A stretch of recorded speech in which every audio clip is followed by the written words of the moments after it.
Hello, hello. How are you guys doing today? If you don't know me, I'm Amanda Kelder. I'm a Christian weight loss and life coach, and I'm doing a little series right now. I'm talking about 20 things that nobody tells you to not only lose the weight, but to keep it off, because that's really the ultimate goal, right? And we don't want to be going back and forth doing yo yo diets. And so I really want to dispel some of the myths out there, some of the things that the diet industry is throwing out there that I don't believe works and doesn't really align, especially with Christians that want to lose weight. So, today we're going to talk about taking action only out of love. And I want to ask you this first. Do you like to be scared? Like, do you enjoy it? I don't. I absolutely hate it. Kind of despise it actually. And I've hated it since I was young. And I've known this, but yet for some reason I still put myself into situations. Not anymore as much, but before I used to put myself into situations to be scared. So, example, in high school I went to one of those super scary movies. Um I honestly cannot even remember the name of it. I think I've tried to block it out because it really freaked me out, this movie. And I remember one of the opening scenes had something to do with, like, a bridge and, like, there was this awful ghost-like thing. It was like a grim reaper that was going around and killing people, and there was, like, these omens to let them know that they were gonna die before they did. Anyway, it was awful. Really terrible. And for weeks, I had nightmares, and I hated being in the dark all the time, and I think I was close to, like, I must have been close to 18 because I'm pretty sure it was an R-rated movie, or like 17, somewhere around there. All I have to why am I telling you this? Well, because I made a terrible decision. It was terrible because I made a decision to go to that movie out of fear. Fear of missing out. Fear of what other people might think of me. Fear that I wasn't cool enough, or I was gonna be the lame one that didn't wanna see it. That that's a lot of the decisions we make in teenage years, honestly. We make them out of fear, and guess what happens? They're not very good decisions, are they? But here's the deal. When we get older, we think we get wiser, and we think we're making better decisions.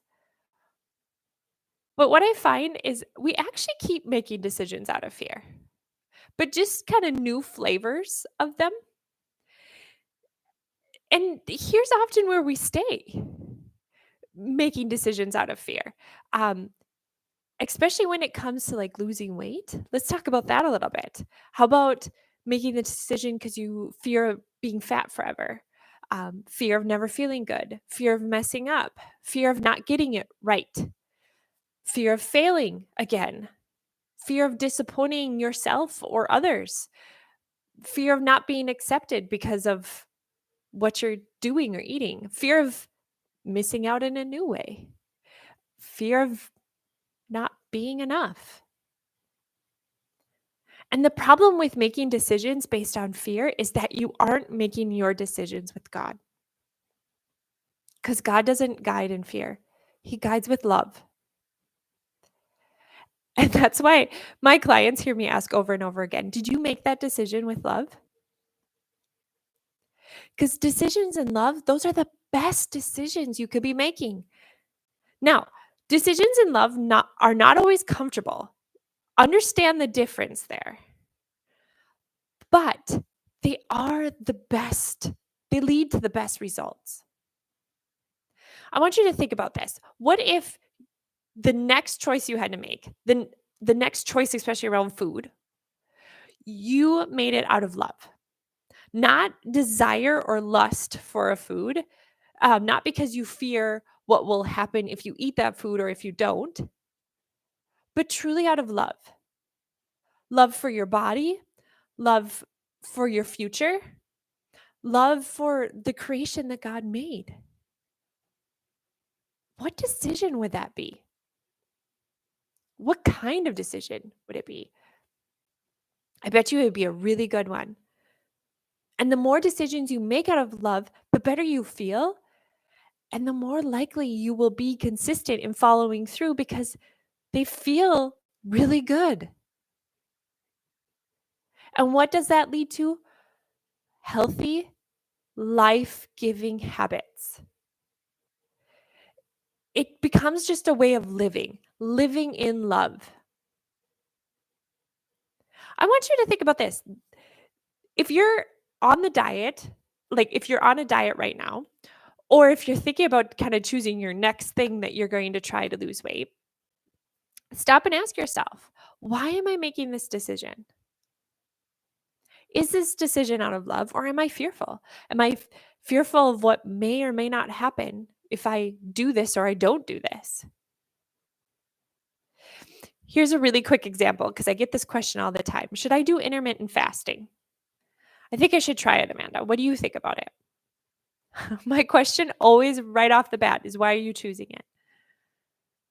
Is it to punish yourself because you've been eating too much at night and you want to put off eating in the morning no matter how hungry you are? Is it to be able to eat more later in the day because you fear you go overboard and that's just your pattern, and so you fear like you cannot fix that? Like you're using it as a precautionary measure? Okay. If those are the reasons you're doing it, don't do it.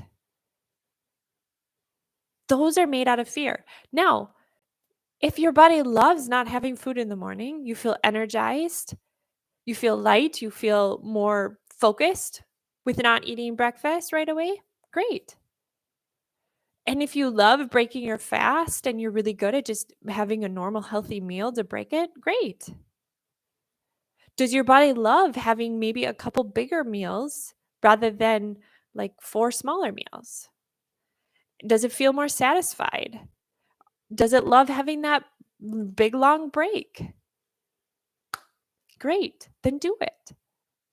Try it out. But stop letting the diet industry tell you, the expert on your body, you, how it should feel and how you should do it. That you should love this. Instead, actually love your body and listen to it. And honestly, you guys, if you've been on diets for years, this is a really tough one to apply. And that's what I help my clients with a lot. Practicing and applying these backward thoughts and weight loss tools, basically, but just basically how your body was created. You're not going to find those things. People don't teach these things to you in the mainstream. But this is how you were created. You were created in God's image, and your body, it knows how to lose weight. It actually wants to lose weight right now. It wants to be at that healthy, natural weight. You just need to stop getting in the way of it doing it. And I can help you with that. So if you want to be able to apply some simple and effective tools, like God-centered tools, I encourage you, sign up for a discovery call. Learn more. Explore this decision for yourself with love, not fear. All right. I will be sure to post the let's see, 1 and 2, numbers 1 and 2, the counterintuitive kind of like backwards ideas about weight loss. So you can go back and watch those videos. All right. I hope you have a wonderful day and we'll talk again soon.